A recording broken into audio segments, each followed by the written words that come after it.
I just don't know what world this guy is living in. It just doesn't make any sense. There's just no basis for this. There's no precedent for this. Epic Games versus Apple. So basically, here's what happened. Epic has Fortnite. They have iOS apps for Fortnite. Even though the game originated on other consoles besides, phones, it was on the computer and it was on your consoles like Xbox and PlayStation, and then it made its way to smartphones. So now Apple's responded to the lawsuit from Epic Games, saying that they asked for special treatment. They said, hey, the CEO emailed us to try to get special exceptions and carve-outs. Basically, Epic Games released a direct payment mechanism inside Fortnite designed to bypass the App Store's payment system, from which Apple takes a 30% cut. Apple then removed Fortnite from its store for violating its policies. It's just more of these, like, I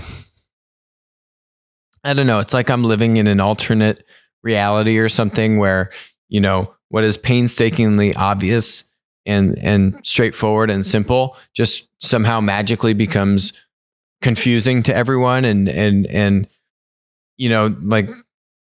what is it? I guess they said that Steve Jobs did it like, he would alter reality. He kind of had this like perception change on people. And so you have here, this is the CEO of Epic. And I like this guy, Tim. He's taken a stance on, some hard issues about, even though Tencent is an investor, Chinese tech monopoly, Tencent is an investor in Epic, saying that they would keep their independence and all these kinds of things. I liked him, but this is that kind of just distorted reality here. He says, today Apple said Epic is seeking a special deal. That's not true. We're fighting for open platforms and policy changes equally benefiting all developers. And here it'll be a hell of a fight. I want all iOS developers are free to process payments directly. All users are free to install software from any source. I just don't know what world this guy is living in. I mean, maybe you just make a huge ask, or, you have a lawsuit and you're setting the goalposts all the way over here in the hopes that, you're never going to get all the way over here on that end of the spectrum. But because you anchor the conversation or you anchor the lawsuit at such an extreme point, if you can win here, then that's, or if you settle here, then that's a win. Maybe that's the strategy. But it just doesn't make any sense, right?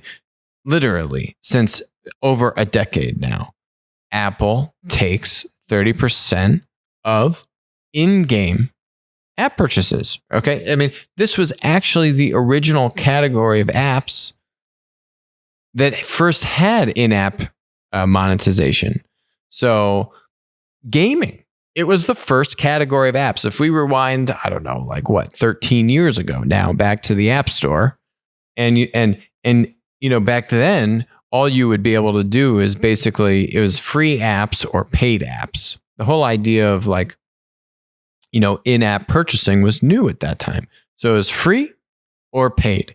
And then Apple launched for games, for game developers, the functionality to let you download a game for free and then monetize the usage. So let you sell in-game items. This started with gaming apps. This was literally the genesis of the freemium app model. And so now what Tim is saying is, this is unfair. And Apple should take nothing from the transaction. The irony in this is just so bonkers to me. There are just so many contradictions that this guy is just swimming in, and I guess just hoping people don't call him out on. I mean, Microsoft takes a fee, okay, on the Xbox, right? So does PlayStation, Sony.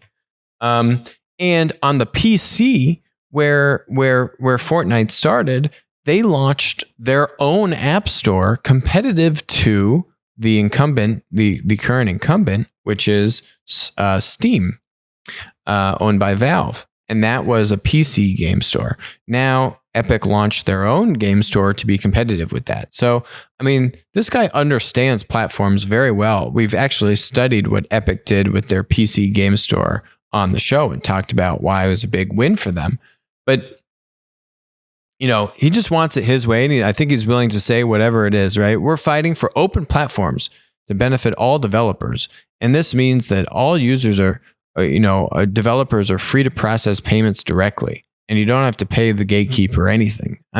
There's just no basis for this. There's no precedent for this. The strategy, or what they say, the point of this, just like the TikTok's lawsuit and this thing, it's just, there's got to be some kind of ulterior motive here, because the guy's a smart guy and there's no way he's going to win this. So, maybe he's just trying to curry some favor. And again, it's not like Epic and Fortnite is hurting. It's not like, for example, we've seen Spotify sue Apple. And that is a much better lawsuit, because in that scenario, Apple is vertically integrating and is competing with Spotify, right? They have Apple Music. As we've covered on the show, where platforms get into trouble is when they compete with their supply, when they compete with their producers. Epic would be a producer, but is Apple creating its own version of like a shooter Fortnite competitor and then launching that? No, they're not. They just have a rule, which is if you want to buy stuff in the app, you pay us 30%. It's literally been around for over a decade. There's no special treatment, or there's no kind of special attack that they took on Epic or Fortnite. Spotify, though, has much more precedent in their lawsuit, because Apple Music doesn't have to pay a 30%, right? You can sign up for Apple Music. Apple could price Apple Music at the same as where Spotify is. But because Spotify has to pay 30% to Apple, Apple is has basically 30 extra points of margin, because they don't have to pay the gatekeeper. They are the gatekeeper. And so that's where you see platforms get into trouble, when they vertically integrate, they compete with their suppliers, with their producers. Apple's not even doing that. So like the risk of this lawsuit to Apple versus other lawsuits that they've had, and some are still ongoing. I mean, this is even on the radar. Hi, this is Alex from Winner Take All. Thanks for joining us. Hope you enjoyed the content. Feel free to leave a comment, ask us questions, and definitely make sure to join us on our next live stream.